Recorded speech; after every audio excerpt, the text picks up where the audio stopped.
Yes sir. ठीक है। तो कल जो कर रहे थे बच्चे, ये टॉपिक बीच में रह गया था थोड़ा सा करने वाला। तो इसमें क्या है बच्चे कि कोई जो डेटा स्ट्रक्चर है उसमें कोई फाइल को हम किस तरह से क्रिएट करना है। बेसिकली ये जो कंसेप्ट है ये प्रोग्रामिंग से लिया गया है। ठीक है, उसके लिए तुम कोई भी लैंग्वेज यूज कर सकते हो, C, C++, वट एवर जो तुम में इंटरेस्ट हो, जिस भी प्रोग्रामिंग लैंग्वेज में। उसमें मतलब क्या है कि हमने एक जो अपना सिस्टम है या प्रोग्रामिंग है उसमें कोड लिखना है किसी फाइल को क्रिएट करने के लिए, कि वो फाइल क्रिएट हो। उसके बाद उस फाइल के अंदर हमने कोई डेटा है वो इनपुट करना है, डेटा ऐड करना है। फिर उसी फाइल में से जो डेटा है वो रीड करना है, कि किस तरह से हम डेटा रीड कर सकते हैं, चेंज कर सकते हैं और डिलीट कर सकते हैं। ठीक है, ये प्रोग्रामिंग का बेसिक सा कंसेप्ट है बच्चे। मतलब नॉर्मली इसकी जरूरत रहती है, क्योंकि आजकल जो हम सिस्टम यूज कर रहे हैं ये तो GUI बेस्ड हो गया, कि राइट क्लिक करके न्यू करते हो तो text file, MS word file सारी बन जाती है। ठीक है, बट यही काम अगर प्रोग्रामिंग में करना हो कि हमने कोई फाइल क्रिएट करनी है, तो वो किस तरह से होगी, फाइल किस तरह क्रिएट होगी, उस फाइल में डेटा किस तरह से इंसर्ट होगा और किस तरह से उसको रीड कर सकते हैं, रीड राइट। तो ये जो मैं बता रहा हूँ बच्चे, ये C प्रोग्रामिंग का है। ठीक है, C प्रोग्रामिंग में किस तरह से जो फाइल है वो क्रिएट होती है। तो इसमें जैसे सिंटैक्स लिखा गया है, to create a file in C program following syntax used. ये सिंटैक्स यूज किया जाता है उसके लिए। टेक्स्ट बच्चे ज्यादा स्मॉल तो नहीं है, विजिबल है? कमेंट्स में लिख दो चाहे। Yes sir. विजिबल है बच्चे, ठीक है। विजुअल है सर। तो ओके। जैसे फाइल, ये सिंटैक्स लिखा हुआ है बच्चे, कंप्लीट कोड नहीं है, ये सिर्फ सिंटैक्स है। तो जो फाइल, इसको बोलते हैं, जो स्टार लगा हुआ है इसको C लैंग्वेज में पॉइंटर बोलते हैं बच्चे। Pointer FP, then colon, FP is equal to रखा हुआ है F ओपन। ये जो हमने ऊपर फंक्शन पढ़े हैं उसमें ये एक फंक्शन है F ओपन। फिर राउंड ब्रेसिस में फाइल का नेम, जो भी तुमने कोई फाइल बनानी है, ठीक है, जैसे किसी ने अपने नाम की बनानी है तो उसका फाइल का नेम आ जाएगा डबल कोट्स में, कोमा। उसके बाद जो मोड है बच्चे, मोड का मतलब होता है तुमने इसको रीड करना है या राइट करना है, R और W, जिस तरह का भी मोड रखना है वो मोड यहाँ पे लिखा जाता है। रीड के लिए R लिखा जाएगा, राइट के लिए W लिखा जाएगा। ठीक, जी सिर्फ एक छोटा सा सिर्फ सिंटैक्स है, कोड नहीं है कंप्लीट। तो यहाँ आगे क्या बताया गया है कि इन द अबव सिंटैक्स, कि ये जो सिंटैक्स है, the file is a data structure which is defined in the standard library. कि जो सिस्टम की लाइब्रेरी है, डेटा स्ट्रक्चर, उसमें ये बात डिफाइन की गई है कि अगर किसी बंदे ने इस तरह से कोर्स में फाइल नेम लिख दिया तो इसका मतलब है कि जो कोई फाइल है उसका नेम है। अगर मोड की जगह पे उसने R W लिख दिया तो इसका मतलब होगा कि ये जो फाइल है वो रीड के लिए है या राइट के लिए है। ये प्री डिफाइंड लाइब्रेरीज हैं, कोई भी प्रोग्रामिंग जिसमें करके देखोगे उसमें ये प्री डिफाइंड है। जैसे जो इंट है, INT लिखते हो, फ्लोट लिखते हो, तो प्रोग्राम को पता चल जाता है कि इंट का मतलब क्या है, फ्लोट का मतलब क्या है। ये उसे बताने की जरूरत नहीं पड़ती कि इंट किस लिए यूज किया है या फ्लोट किसके लिए यूज किया है। F open is a standard function. ये देखो, ये भी क्या है, एक फंक्शन है जो स्टैंडर्ड है, प्रोग्रामिंग को पता है। Which is use to open a file. जब किसी फाइल को ओपन करना हो तो उसके लिए F ओपन जो फंक्शन है उसका यूज किया जाता है। ठीक, if the file is not present on the system then it is created and then open. जब आप बच्चे F ओपन लिख के राउंड ब्रेसिस में फाइल का नेम कोमा उसका मोड लिख देते हो, तो प्रोग्रामिंग में या डेटा स्ट्रक्चर में सिस्टम को ऑटोमेटिक पता चल जाता है कि जैसे abc.txt फाइल बनाई है या ABC कोमा जो मोड है उसमें रीड कर दिया है कि ABC में से डेटा रीड करना है। तो अगर वो फाइल ऑलरेडी जिस भी फोल्डर में तुमने बनाई है या जिस भी लोकेशन पे बनाई है, अगर वो वहां पे प्रेजेंट है ऑलरेडी, तो उस फाइल को वो क्या कर देगा, ओपन कर देगा। अगर वो फाइल या वहां पे है नहीं, या वो फोल्डर वहां पे है नहीं, तो इस सिंटेक्स से पहले वो उसको क्रिएट करेगा, फिर उसको ओपन करेगा। ठीक।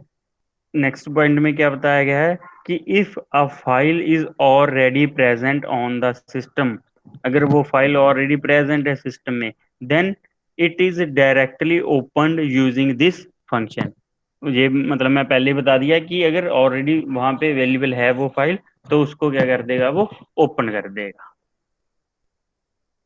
F P is a file pointer which points to the type file. FP क्या है, फाइल पॉइंटर, कि जिस भी तरह की टाइप होगी फाइल की, उस टाइप को ये पॉइंट करता है। टाइप मतलब बच्चे कि जिस भी तरह का, अगर रीड का दे दिया तो सिर्फ रीड वाली जो फाइल्स हैं उनको पॉइंट करेगा। राइट लिख दिया तो राइट वाली फाइल्स को पॉइंट करेगा। तुमने उसमें लिख दिया कि जी मुझे तो सिर्फ dot T X T files चाहिए, तो उनको पॉइंट करेगा। डी ओ सी एक्स कर दिया तो सिर्फ जो एम एस वर्ड की फाइल्स हैं उनको पॉइंट करेगा। एफ पी है जो। whenever you open or create a file, you have to specify what you are going to do with the file। तो मतलब जो भी बच्चे फाइल है, जैसे इस सिंटेक्स में मैं बताया, यहाँ पे मोड है, यहाँ पे फाइल का नेम है, तो तुमने उस फाइल के साथ जो भी करना है, रीड करना है, डेटा राइट करना है, ओवरराइट करना है, जिस भी तरह का तुमने उसके ऊपर कोई फंक्शन अप्लाई करना है, ठीक है, वो तुम्हें अब यहाँ बताना पड़ेगा। जैसे इन्होंने लिखा हुआ ना, यू हैव टू स्पेसिफाई, तुमको स्पेसिफाई करना पड़ेगा what you are going to do with the file, कि उस फाइल के साथ तुम क्या करना चाहते हो, या तुम उस फाइल के ऊपर कौन सा ऑपरेशन अप्लाई करना चाहते हो। In a file in C programming can be created और ओपन्ड फॉर रीडिंग और राइटिंग पर्पजेस। ठीक। ए की मतलब दोनों जो पर्पज हैं इनके लिए सी में जो फाइल है ज्यादातर उसको ओपन किया जाता है, या तो रीड करने के लिए या राइट करने के लिए। A mode is used to specify whether you want to open a file for any of the below given purposes। ठीक है, नीचे कुछ पर्पस बताए गए हैं। ठीक है, कि किस पर्पस से क्या होगा। ये थोड़ी वैसे मतलब नॉलेज के लिए बताए गए हैं, एक बार जब गो थ्रू हो जाएंगे तो वैसे ही याद हो जाएगा कि अगर रीड करना है तो उसके लिए क्या लिखना है, राइट के लिए क्या लिखना है, ओवर राइट के लिए क्या लिखना है। सारे जो अलग अलग देखो फाइल मोड है, नीचे दिखा रहा है ना, आर। ठीक है, आर का मतलब होता है रीड करने के लिए, डब्ल्यू किसके लिए है, open a file for writing. Following are the different type of modes in C program which can be used while working with a file. कि ये कुछ फाइल मोड्स हैं बच्चे, बताए गए हैं कि किस फाइल मोड से तुम क्या कर सकते हो फाइल में। आर किसके लिए हो गया, कि रीड करने के लिए। डब्ल्यू हो गया राइट करने के लिए। इस आगे मतलब पढ़ लेना, तो मैं एक बार मैं ऊपर ऊपर से बता देता हूँ। ए का मतलब होता है open a file in append mode, किसी फाइल को अपेंड मोड में ओपन करना है। If a file is in append mode, then the file is opened, the content within the file doesn't change. ठीक है बच्चे, कि अपेंड मोड हो सकता है किसी को ना बताओ कि अपेंड मोड क्या होता है, जब क्वेश्चन आए दिमाग में। अपेंड मोड होता है बच्चे कि जो फाइल है वो ओपन तो हो जाएगी, उसमें जो तुम राइट करना होगा वो राइट भी कर दोगे, बट वो जो कंटेंट है वो सेव नहीं होगा। मतलब उसमें कोई मॉडिफिकेशन नहीं होगी, ऐसे बोल लो कि टेम्परेरी एक बार लिख दोगे, बट वो परमानेंट उस फाइल में अपडेट नहीं होगा। आर प्लस होता है open for reading and writing from beginning. W plus हो गया open for reading and writing overwriting a file. A plus open a reading and writing appending to file. ये go through के एक बार ध्यान में हो जाएंगे बच्चे। इसके बाद इसकी एक एग्जाम्पल आ गई। एग्जाम्पल को करने से पहले जो ऊपर बच्चे बेसिक बताया उसमें कोई डाउट हो, नेक्स्ट चलो। वाई और N.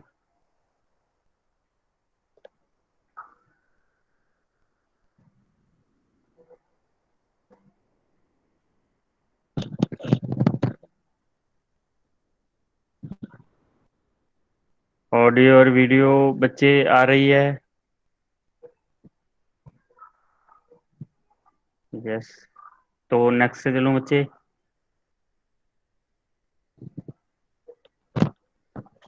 Example. Yes yes yes. ठीक है बच्चे। तो ऊपर जितना हमने वो पढ़ा बच्चे, वो सिर्फ थ्योरी थी, थोड़ा नॉलेज के लिए कि क्या होता है, किस तरह से होता है ना। वो एक बार गो थ्रू हो जाओगे तो दिमाग में बैठ जाएगा। उसमें कोई मुश्किल नहीं है। पढ़ना, पढ़ने वाला काम है, वो एक बार पढ़ना ही पड़ेगा, गो थ्रू होना पड़ेगा। तो अभी कोई पूछ रहा था कि सर प्रैक्टिकल करवा दो कि कैसे होगा।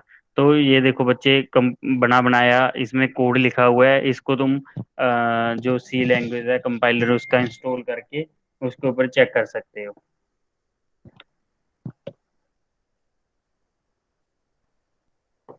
ठीक है। तो जिन्होंने प्रोग्रामिंग की है बच्चे, मुझे बताने की जरूरत नहीं है, बट जिन्होंने नहीं की फिर भी बता देता हूँ कि सी प्रोग्रामिंग में जब भी हम कोई प्रोग्राम लिखना शुरू करते हैं तो ये हेडर फाइल्स होती हैं, इनमें से स्टार्ट किया जाता है। इंट मेन का मतलब होता है कि जो कंपाइलर है, यहाँ जहाँ पे भी मेन लिखा हुआ होता है वहां से उस कोड को पढ़ना स्टार्ट करता है। ठीक है, ये स्टार्टिंग पॉइंट होता है, जहाँ मेन लिखा मिल गया उसको, उसने वहां से पढ़ना शुरू करना है, रीड करना शुरू करना है। इंट में लगा के, ये देखो जो बच्चे ऊपर सिंटेक्स देखा था, जहाँ क्या किया गया है, कोई फाइल बनाई गई है जो पॉइंट करती है। ठीक है। F P is equal to F open, जहां पे भी क्या किया गया है, कोई फाइल को ओपन किया गया है, जिस फाइल को ओपन किया गया है उस फाइल का नेम है data dot T X T. और ऑपरेशन कौन सा अप्लाई करना है उसके ऊपर, राइटिंग का, इसलिए डब्ल्यू लिख दिया। ठीक। तो इसका आउटपुट क्या होगी, file is created in the same folder where you have saved your code. जहाँ पे भी तुम्हारा कंपाइलर इंस्टॉल होगा, जिस भी फोल्डर में, सी डी ई एफ जिसमें भी, उसके फोल्डर में एक फाइल बन जाएगी जिस फाइल का नाम होगा data dot T X T बच्चे। जैसे ये एग्जांपल दिखाई गई है कि कोई एक्स ड्राइव है तुम्हारी, उसमें सी एग्जांपल्स, उसमें फाइल एग्जांपल, उसमें तुम्हारा ये वाला जो ऊपर ऑपरेशन फाइल का सिंटेक्स लिखा, कोड लिखा, data dot T X T file create की, तो data dot T X T file बन गई वहां पे। ठीक। File created in same location where your code is save. ठीक है, जहां भी तुम इंस्टॉल किया होगा कंपाइलर, उसी फोल्डर में एक फाइल क्रिएट हो जाएगी। You can specify the path where you want to create your file. अगर तुम चाहते हो कि जो मेरा कंपाइलर है वो सी ड्राइव में इंस्टॉल है या डेस्कटॉप के ऊपर इंस्टॉल है, और तुम चाहते हो यार कल को विंडो उड़ गई तो सारा डेटा जाएगा, तो मैं ऐसे करता हूँ डी या ई ड्राइव में स्टोर कर लेता हूँ।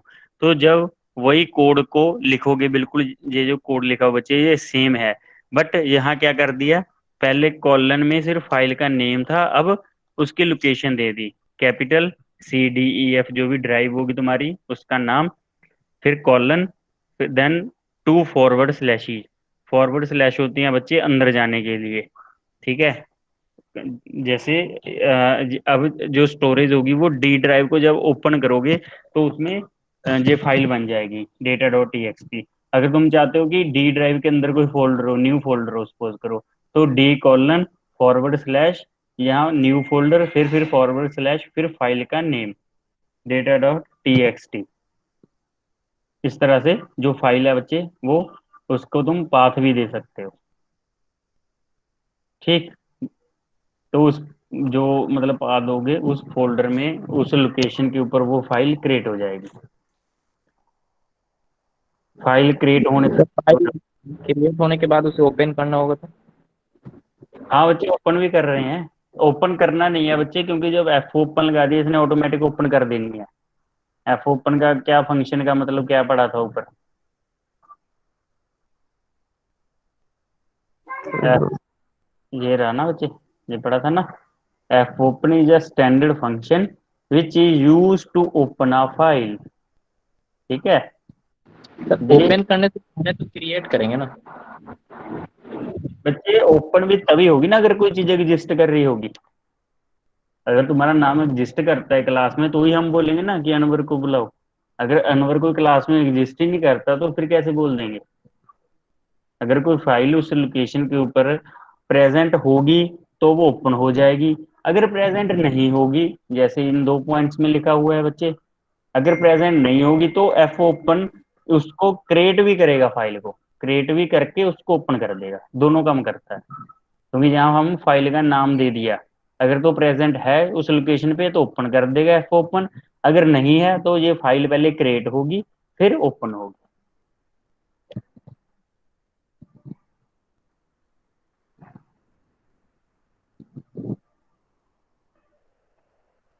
क्लियर हुआ अनवर बच्चे, या कोई डाउट है? यस, क्लियर हो गया।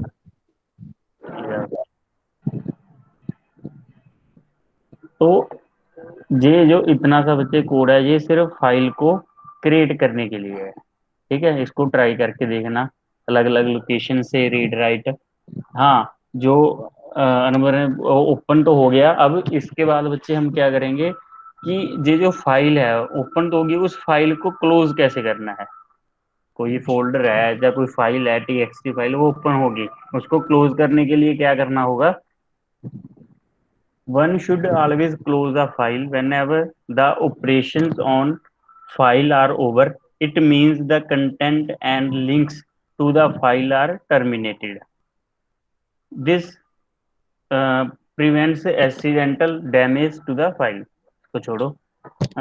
तो ये वाला जो बच्चे कोड है, ठीक है, सिंटेक्स दिया गया है, ये भी हमें पता है कि एफ क्लोज, ये जो फंक्शन है ये किसके लिए होगा?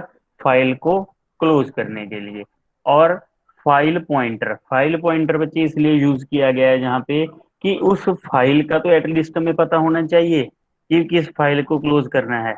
अगर सिस्टम को हमने ये नहीं बताया कि मैं क्लोज करना क्या है, अब तुम्हारे सामने एक एमएस वर्ड की विंडो शो हो रही है और एक गूगल क्रोम की हो रही है, अगर मैं सिस्टम को बताऊंगा ही नहीं कि जी मैं एमएस वर्ड वाली जो विंडो है इसको क्लोज करना चाहता हूँ, तो सिस्टम को कैसे पता चलेगा? हो सकता है वो जो इधर गूगल क्रोम वाली टैब्स खुली हुई हैं, पूरी डायलॉग बॉक्स खुले हुए हैं, तो इस चीज को बंद कर दे। बट मैं करना क्या चाहता था? एक्सेल वाली साइड बंद करना चाहता था, तो सर इसीलिए सर ये एक बार ये करके दिखा दीजिए सर, मतलब इसे स्क्रीन प्रेजेंट करते हुए सारे सिंटेक्स का यूज करके, तो सर तो समझ में आ जाएगा बेहतर। मेरे पास नमनी तो कोई कंपाइलर इंस्टॉल नहीं है बच्चे, ना मैं कर किया हुआ है। अच्छा सर, ठीक है। हाँ, ये सी लैंग्वेज में होंगे सारे सब ये? सी के कंपाइलर हैं बच्चे सारे ये। हाँ हाँ, नॉर्मल है, बट जब तक नहीं करोगे तो मतलब जब लिखोगे इनको, इसी कोड को ऐसे ही लिखना पड़ेगा बच्चे एग्जाम्पल के लिए, तो ठीक है उस टाइम प्रॉब्लम आ जाएगी। देखने को तो बहुत ईजी है, जब एक बार तुम अपने हाथ से टाइप कर लोगे फिर दिमाग में बैठ जाएंगे। हाँ बच्चे, टर्बो सी पर, हाँ टर्बो सी कर लेना इंस्टॉल, ठीक है, वो भी सही है। Dev C plus plus, DEV है बच्चे, सी नहीं है, DEV, DEV है, सी प्लस प्लस, ठीक है। DEC नहीं है बच्चे, DEV होता है यहाँ पे, ठीक है राजकुमार। तो एफ क्लोज बच्चे क्लोज के लिए हो गया, तो उसका जो सिंटेक्स है वो कुछ इस तरह से होगा। फाइल होगी, फाइल किसी जो फाइल है उसको पॉइंट करेगी, ठीक। एफ पी, ये तो बिल्कुल सेम है बच्चे, जो ओपन किया था उसमें रीड ऑपरेशन किया था, इसने क्या क्लोज कर दिया? F close F P. जो भी जो फंक्शन फाइल पॉइंटर होगा वो जिस भी फाइल को पॉइंट करेगा उस फाइल को क्लोज कर देगा। fclose function takes a file pointer as an argument, ठीक है। fclose जो फंक्शन है बच्चे वो किसी फाइल को एज आर्गुमेंट लेता है। The file associated with the file pointer is then closed with the help of fclose function. It returns 0 if close was successful and end of file if there is an error has occurred while the closing। मतलब simple बच्चे कि computer को 0 और 1 समझाता है, अगर उसने 0 return कर दिया तो बोलेगा जी ठीक है, जो फाइल बंद करने के लिए बोला था मैं बंद कर दी, अगर उसने 1 भेज दिया आउटपुट में या फीडबैक में, तो पता चल जाएगा कि इसको पता नहीं चला कि कौन सी फाइल बंद करनी है।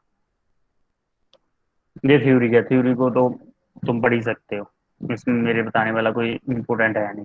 हाँ, राइटिंग टू अ फाइल बच्चे, कि जो फाइल है उसमें राइट किस तरह से करना है। कोई फाइल थी, उसको हमने मोड दे दिया कि ये वाली फाइल क्रिएट करनी है, इसमें इस तरह से रीड ऑपरेशन करना है, इस तरह से राइट ऑपरेशन करना है। रीड करना है या राइट करना है ऑपरेशन, हमने सिर्फ ऑपरेशन बताया है। उसमें करना कैसे है, राइटिंग लिखना कैसे है उस फाइल के अंदर। In C, when you write to a file new line character, क्या होता है बच्चे कि यहाँ लाइन कंप्लीट हो गई।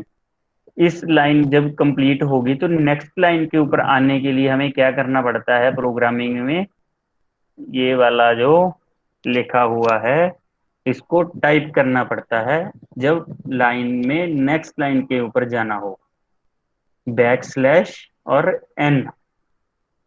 ठीक है, अगर इसकी जगह पे बच्चे ये वाला जो लगा हुआ है, ठीक है, ये वाला जो मार्क किया है ये होता है बैक स्लैश एन।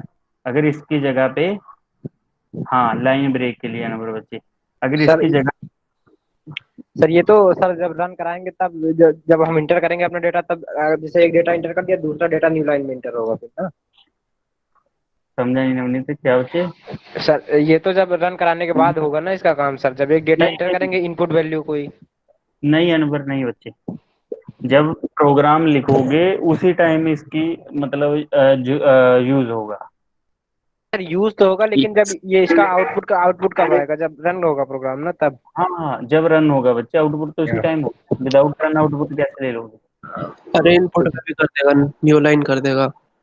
हाँ, इससे मतलब क्या होगा, जैसे तुमने कोई टेक्स्ट लिख रखा है ये इस तरह से, तुमने ये भी सेम टेक्स्ट लिख दिया, जब कंपाइलर पढ़ेगा, पढ़ता पढ़ता यहाँ आएगा int c comma when you write to file comma new line character, इतना पढ़ने के बाद उसको पता चल जाएगा कि यार अब ये बड़ा लिखा आ गया, इसका मतलब होता है कि मैं नेक्स्ट लाइन में चला जाऊं। तो ये इसके पीछे जैसे सपोज करो ये लिखा नहीं हुआ कुछ भी, तो इस वाली जो चीज है इसको ऑटोमेटिक वो नेक्स्ट वाली लाइन में यहाँ ऐड कर देगा, जब इसको ये मिल गया, बैक स्लैश एन लिखा हुआ मिल गया कंपाइलर को। ठीक, अगर ये नहीं लगा होगा तो वो एक लाइन में सारा कुछ प्रिंट कर देगा।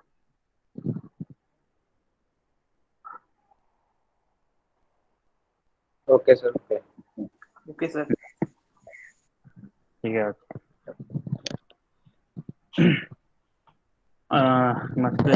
हेडेड। तो एक बच्चे जो ज्यादा मिस्टेक करते हैं, ये बैक स्लैश एन है, अगर इसको फॉरवर्ड स्लैश एन लिख दोगे, अगर इस तरह से लिख दोगे तो ये काम नहीं करेगा।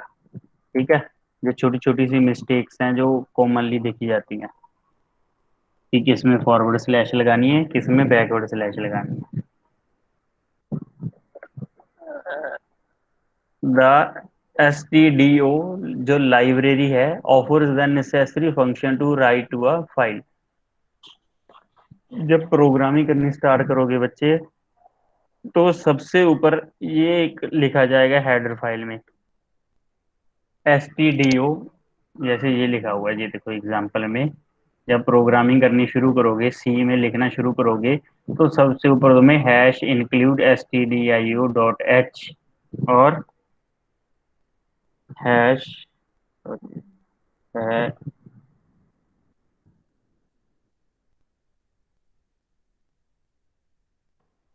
Hash include C O N I O conio dot H, ये दो लाइंस देखने को मिलेंगी। ठीक है बच्चे, तो ये बहुत इंपॉर्टेंट है, दोनों इनको बोलते हैं हेडर फाइल्स। ये डिक्लेयर करनी पड़ती हैं सो दैट कि कंप्यूटर समझ सके जो तुम इसमें लिख रहे हो कुछ भी, वो ये दोनों बताती हैं कि किस चीज़ का क्या मतलब है। तो इसी तरह इन्होंने बताया है कि the S T D O library की जो S T D O library है, इसके इन दोनों के बच्चे एक जो stdio.h coni.h लिखी हुई इनकी फुल फॉर्म है, बता सकता है क्या क्या है? ये sir standard input Yes, sir. Output Standard input output. File. Sir Console console input है। console input output. ठीक है, सबको पता चल गया। एक बार चैट में भी बच्चे फुल फॉर्म लिख दो, सो दैट जिनको नहीं पता वो एक बार। सर एक डाउट है। हाँ रजनीश। सर एक डाउट है मुझे। हाँ रजनीश ही बोलो बच्चे। सर हम्म। सर वो अभी अभी जो यूज किए हैं इंक्लूड स्टूडियो डॉट एच और कोनियो डॉट एच यूज ये प्रोग्रामिंग तो रजनीश बच्चे कोई तुम्हारे नेटवर्क की बहुत प्रॉब्लम है, आवाज कोई बहुत कट कट के आ रही है, कुछ नहीं रजनीश समझे। आवाज नहीं आ रही तुम्हारी। प्रोग्रामिंग सर रन कर सर वो अगर नहीं भी लिखे तो हो सकता है इसमें। हाँ बच्चे हो जाएगा। रजनीश अगर नहीं, अगर जितना मैं समझ पा रहा हूँ बच्चे, वैसे आवाज कट रही थी तुम्हारी रजनीश, कि अगर ये दोनों हेडर फाइल नहीं लिखेंगे तो भी रन हो जाएगा। Hello sir. हाँ बच्चे सर मुझे उधर। तो सर मतलब एक महीने तभी हो जाएगा। रजनीश डन हो गया। नंद यस अगर कोनियो को अगर नहीं भी तो भी हो लिखेंगे तो जाएगा बच्चे, दोनों भी नहीं लिखोगे तो भी रन हो जाएगा।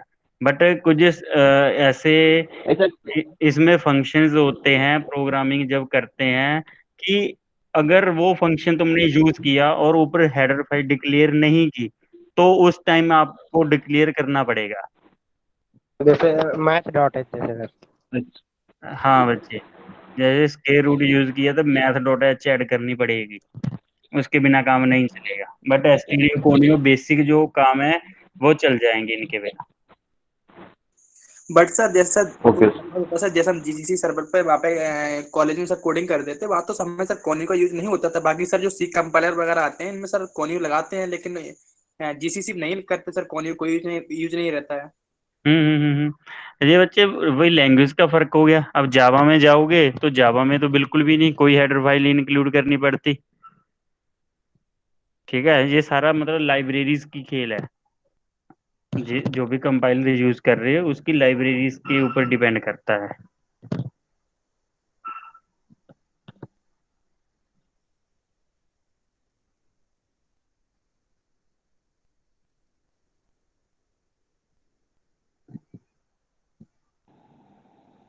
जैसे आयुष ने लिखा हुआ है ना कि get C H not working. Without conio sir, जैसे कंपाइलर में सर कोडिंग करते हैं तो आंसर सही होता है, इसके लिए सर गेट सी लगाते हैं। गेट सी तभी वर्क करता है जब सर हम लोग ये सर कोनी लगाते हैं। बिल्कुल बच्चे, कहीं पे रिटर्न होता है वो काम नहीं करता, गेट सी एच भी चल जाता है। Yes sir. ठीक है।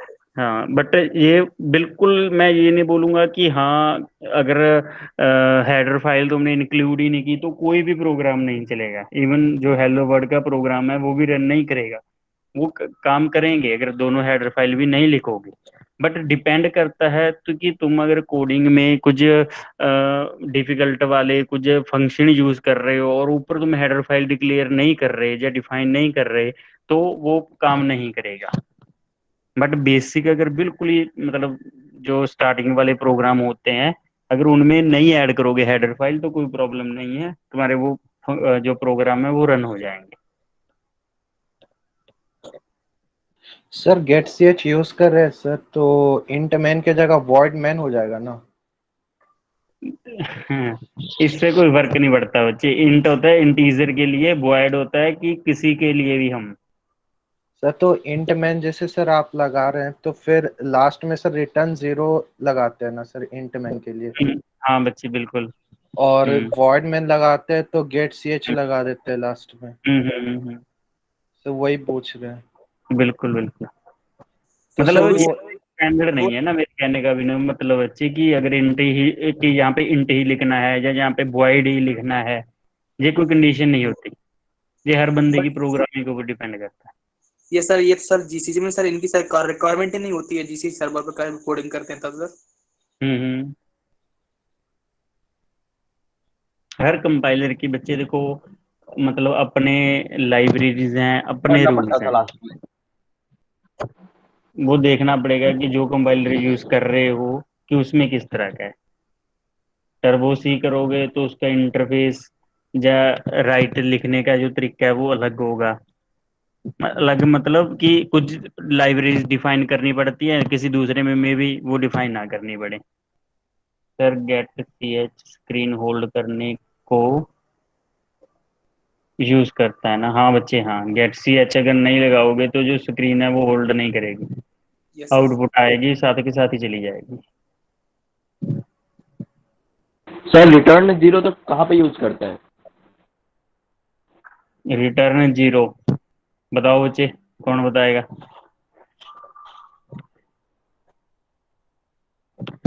लास्ट में जब प्रोग्राम खत्म हो जाता है तो लास्ट में लिखते हैं रिटर्न जीरो।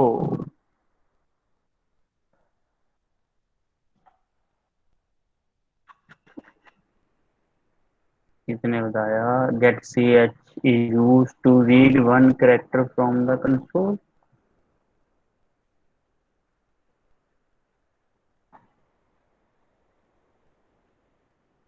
सर मैंने पूछा है रिटर्न जीरो की को कब सर यूज करते हैं, मतलब जैसे इंट मैन हुआ या हाँ वॉइड रुको, मैन। थोड़ा बता रहे हैं। रजनीश बच्चे बता रहे हैं, एक मिनट। उदित और सानी कुछ बोल रहे थे बच्चे। सर इनका सर आप बता दीजिए फिर टाइम। यस सर, आप थोड़ा अच्छे से बता देंगे। हाँ सर, मतलब आप क्लियर बता देंगे।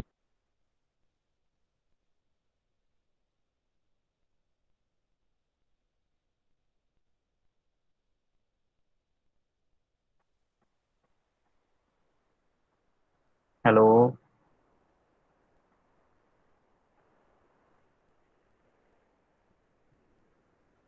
आवाज आ रही है बच्चे? हाँ सर आ रही है। रजनीश यस का सर, बच्चे आ जो रही है।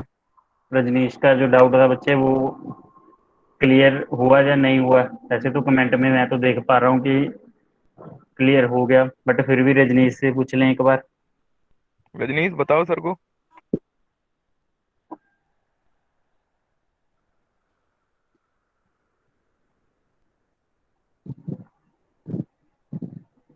शायद नेटवर्क नहीं है रजनीश का, जब आवाज नहीं जा रही। सर मुझे भी सर यही डाउट है, बता दीजिए एक बार। किस चीज का उदित ओके सर, बच्चे? हो गया। सर ये रिटर्न ओके सर, हो गया हो गया। अच्छा अच्छा अच्छा, ठीक है ठीक ठीक है ठीक है। तो राइटिंग के लिए बच्चे, राइटिंग टू अ फाइल, ठीक है, ये कर रहे थे जो। सर हाँ उदित। सर मुझे सही में क्लियर नहीं हुआ सर ये वाली चीज। क्या बच्चे मेरी? सर ये रिटर्न जीरो वाली जो रजनीश ने डाउट पूछा था, मुझे क्लियर नहीं हुआ सर। यस सर, मुझे भी नहीं हुआ, पता नहीं कुछ बताया नहीं लेकिन। कमेंट्स चेक करो बच्चे, स्क्रीन के ऊपर जो भी मैं खोला हुआ है कमेंट, उसको देखो क्या लिखा हुआ है। सर वो उसका तो समझ में ही नहीं आ रहा है क्या लिखा है इसमें रिटर्न में। सर सर इधर इसमें आप तो लिखा है बता। Sir sir int man. Sentence sir पूरा आपकी नहीं है मुझे लग रहा है लैंग्वेज। सर। सर आप सही से बता दो, आपकी लैंग्वेज में बता दीजिए। सर अपनी ठीक लैंग्वेज है में सर एक पूरा सेंटेंस बता दीजिए आप। ठीक है ठीक है ठीक है ठीक है ठीक है। रजनीश बताओ बच्चे, कुछ बता रहे थे तुम।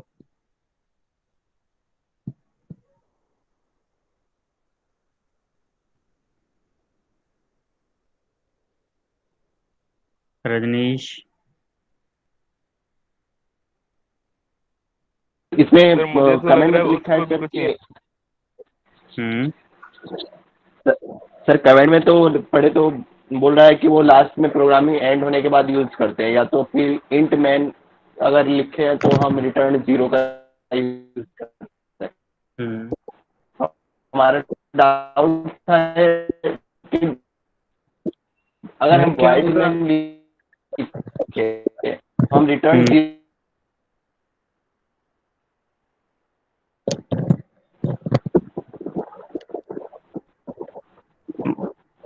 आवाज कट रही है रजनी बच्चे थोड़ी।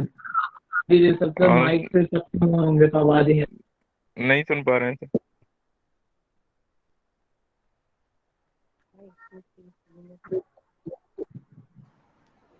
हेलो।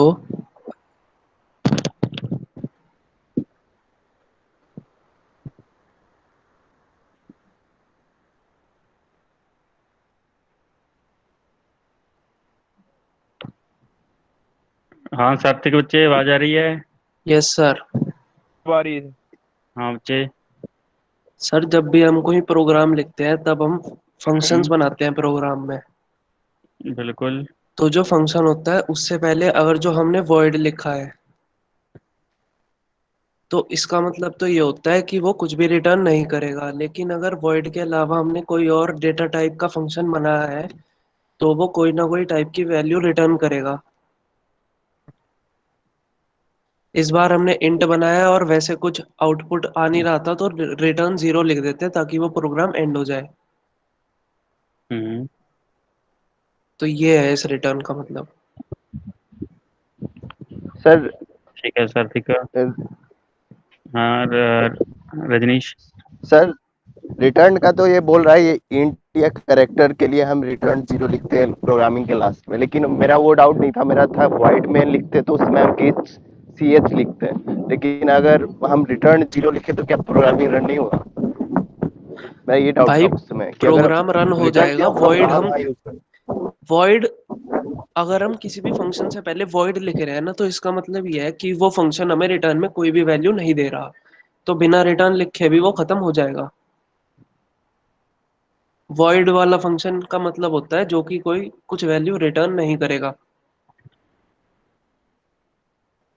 बाकी करते हैं तो अगर बाकी के केस में नहीं कर रहा तो हम 0 रिटर्न कर देते हैं, उससे कुछ फर्क तो पड़ता नहीं, बट रिटर्न कर देंगे तो वो प्रोग्राम खत्म हो जाएगा।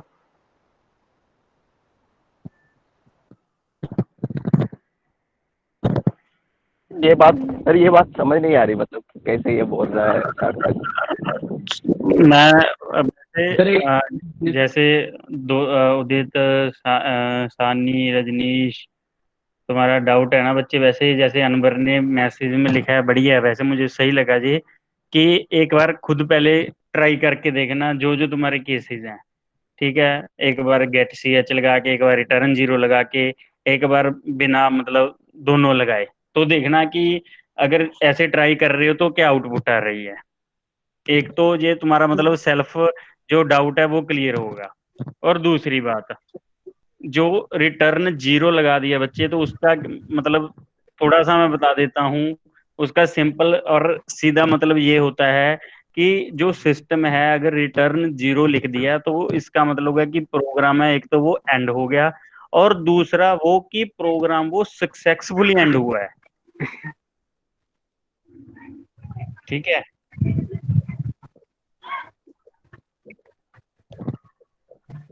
Yes sir. ये तुम तीनों के यस लिए सर। मतलब असाइनमेंट टाइप हो गया, चेक करके ओके सर।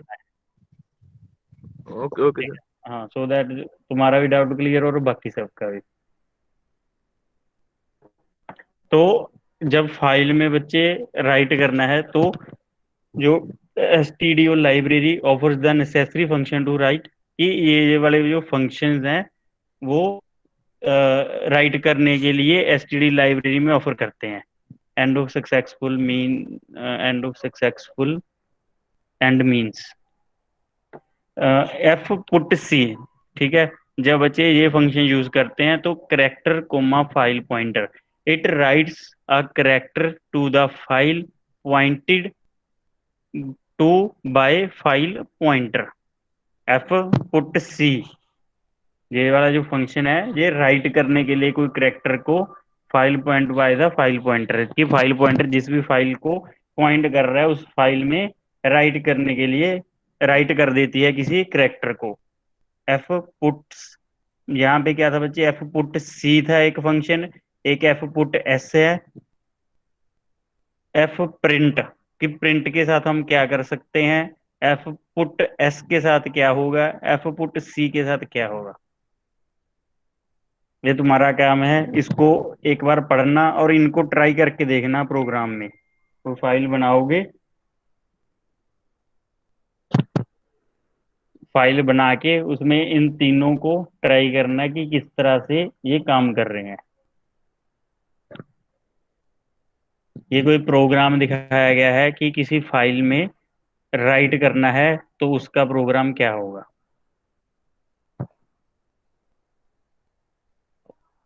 सबने कंपाइलर इंस्टॉल कर लेना है अपने सिस्टम में, सो दैट कि ये जो छोटे छोटे से प्रोग्राम हैं, एक बार इनको तुम अपने हाथ से ट्राई करके देख लो।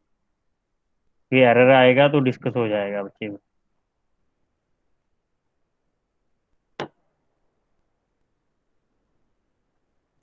सर कुछ कुछ सर क्वेश्चन प्रोग्राम से भेज देंगे क्या सर?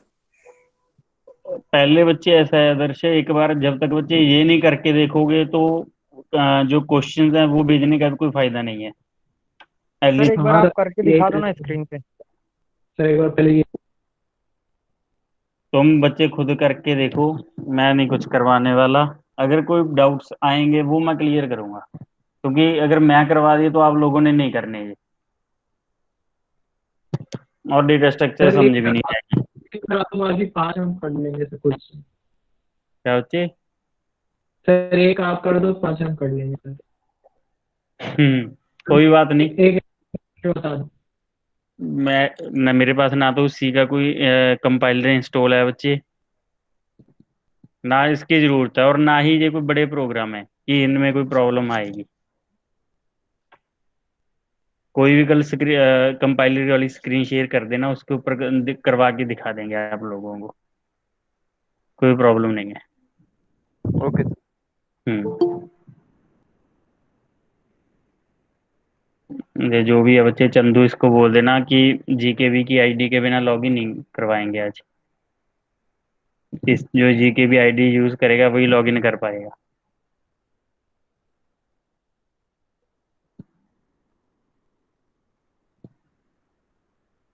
ये जितने भी फंक्शन है बच्चे सारे, ये नोट्स मैं ग्रुप में डाल दूंगा, ये करके देखने हैं एक बार।